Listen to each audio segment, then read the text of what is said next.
Hey everyone, welcome back to my channel. आप देख रहे हैं आपकी अपनी क्लासेस के आर स्टडी क्लासेस। और आज के इस वीडियो में हम पढ़ने वाले हैं क्लास 8th का हिंदी दूरबा का चैप्टर 9, जो कि है एक खिलाड़ी की कुछ यादें।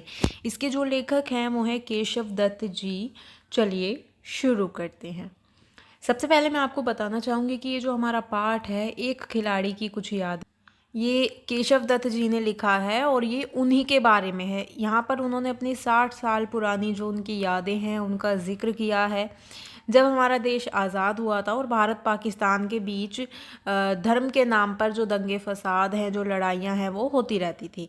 ठीक है, तो केशव दत्त जी जो हैं वो 60 साल पुरानी बातों को याद करते हैं, लाहौर को याद करते हैं, और उस समय वो बैडमिंटन के चैम्पियन थे। ठीक है, लेकिन एक दिन जो ध्यानचंद हैं उनको स्कूल ग्राउंड में हॉकी खेलते हुए उन्होंने देखा, तो जो केशव दत्त जी हैं वो भी हॉकी खेलने के लिए बहुत ही ज़्यादा आकर्षित हो जाते हैं, देश के लिए हॉकी खेलते हैं। और सन 1948 के दंगे में उन्हें भी लाहौर से भागना पड़ जाता है। मुंबई के कैंप में जाकर वो वहाँ पर रुकते हैं। उस वक्त जो पूरी टीम वाले हैं वो सभी बहुत ज़्यादा दुखी होते हैं। किसी के पास रिहर्सल या खेलने के लिए कोई अवसर नहीं होता है। खेल से ज़्यादा सबका जो दिमाग है वो दंगे में रहता है। ठीक है, उनको खेलने के लिए लंदन जाना हुआ और वहाँ भी विश्व युद्ध के बाद वो शहर संभल नहीं सका, और सारी जगह जो गोलियां हैं, जो चोट के निशान हैं वो थे। ठीक है, लेकिन वहाँ पर ओलंपिक मैच जो था वो ड्रॉ हो गया और भारत और पाकिस्तान अलग अलग हाफ में थे। सबको ये लग रहा था कि जो भारत पाकिस्तान के बीच जो फाइनल का मुकाबला है वो किया जाएगा। सेमीफाइनल में जो भारत का हॉलैंड और पाकिस्तान का इंग्लैंड है उसके साथ मुकाबला हुआ।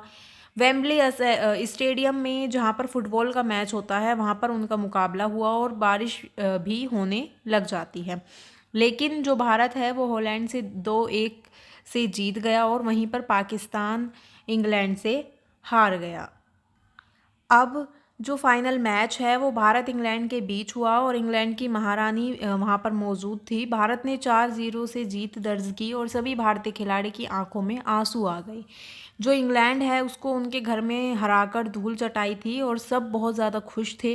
पहली बार जो विदेश में भारत का राष्ट्रगान जन गण मन गूंज रहा था, सभी को बहुत ही ज़्यादा गर्व था कि वो इंग्लैंड को उन्होंने हरा दिया और वहाँ पर उन्होंने अपनी जीत जो है वो हासिल की है। आज़ाद भारत अगर चाहे तो कुछ भी कर सकता है, लेकिन परंतु जो केशव दत्त जी थे उनको अफसोस था। वो कहते हैं, अफसोस व्यक्त करते हुए वो कहते हैं कि अब हॉकी का स्तर गिर चुका है। हॉकी का ही नहीं, टीम में खेले जाने वाले सारे खेल की हालत ख़राब है।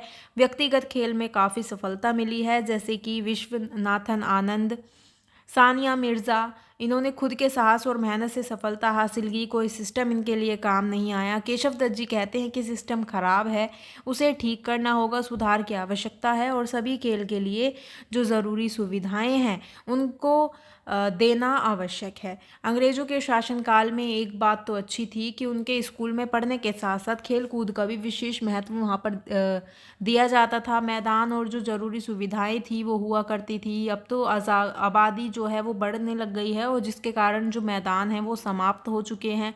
ठीक है, लेखक कहते हैं कि हमें खेल में तरक्की करनी चाहिए, लेकिन जो कोच है, सिर्फ कोच से कुछ नहीं होता है, खिलाड़ियों में साहस और जज्बा भी होना चाहिए। और उनका कहना है कि जिस खेल से हम आगे आए, जिससे हमें पहचान मिली, आज वह पिछड़ गया है, उसे आगे लाने की आवश्यकता है। और इस प्रकार से केशव दत्त जी इस पाठ में अपनी 60 साल पुरानी जो उनकी यादें हैं उनका वर्णन करते हैं और उनको याद करके बताते हैं और हमें खेल में आगे बढ़ने का जो संदेश है वो देते हैं। यहाँ पर जो हमारा चैप्टर है वो कंप्लीट होता है। अगर आपको अच्छा लगा हो, समझ आया हो, तो वीडियो को लाइक कमेंट शेयर ज़रूर करें और मेरे चैनल को सब्सक्राइब करें।